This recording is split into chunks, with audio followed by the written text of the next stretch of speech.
और सरकारों की झुग्गियों को हटाने की एक खास तरीके की पॉलिसी होती है। वो पॉलिसी ये है कि निश्चित तौर पे झुग्गी झोपड़ी के अंदर जो लोग रहते हैं उनको भी अच्छा नहीं लगता। जब आपको देखना अच्छा नहीं लगता तो उनको रहना भी बिल्कुल अच्छा नहीं लगता है।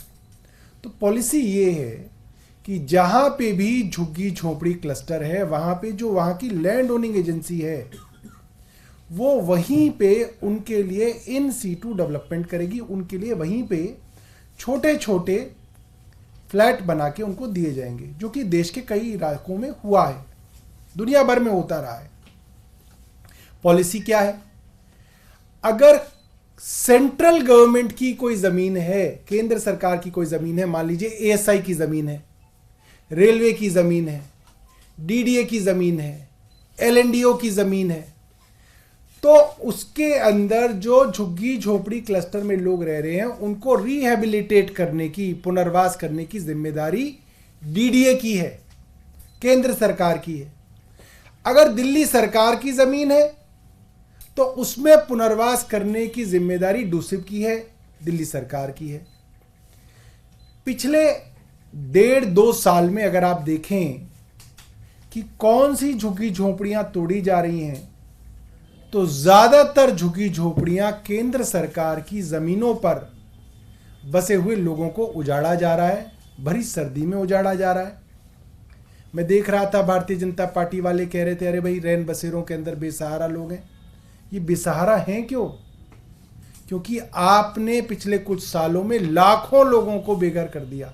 अप्रैल 2023 के अंदर सुप्रीम कोर्ट को केंद्र सरकार को कहना पड़ा कि कुछ तो रहम करो, इन झुग्गी वालों को पहले रिहेबिलिटेट करो। यह मुख्यमंत्री अरविंद केजरीवाल जी की कॉन्स्टिट्यूएंसी सरोजिनी नगर का मामला है, जहां पे केंद्र सरकार इन गरीब लोगों को उजाड़ने के लिए तत्पर है और कोर्ट पहुंची हुई है। Supreme Court urges DDA to consider the plight of Sarojini Nagar jhuggi dwellers. उसके बाद सुप्रीम कोर्ट ने उसी मामले में दोबारा क्या कहा? Deal with people humanely. Supreme Court stops demolition of 200 Sarojini Nagar jhuggi झोपड़ीज। सवाल यह आता है कि केंद्र सरकार गैर कानूनी काम कर कैसे सकती है जब आप इतनी बड़ी बड़ी बातें कहते हैं और देश का कानून है, सिर्फ आपका वादा नहीं है, देश का कानून है कि आप जब तक उनको पुनर्वास नहीं करेंगे आप उनको नहीं उजाड़ सकते। आप इस तरह से उजाड़ रहे हैं। इसके बाद में एक और दिखाता हूं। धौला कुआं पे G20 से पहले ऐसा लगा कि बड़े बड़े लोग आएंगे, धौला कुआं की झुग्गियां तो बड़ी परेशान कर रही हैं। डिप्टी चीफ मिनिस्टर के ऑर्डर के बावजूद धौला कुआं के ऊपर जाके झुग्गियों को उजाड़ दिया गया, लोगों को बेघर कर दिया गया।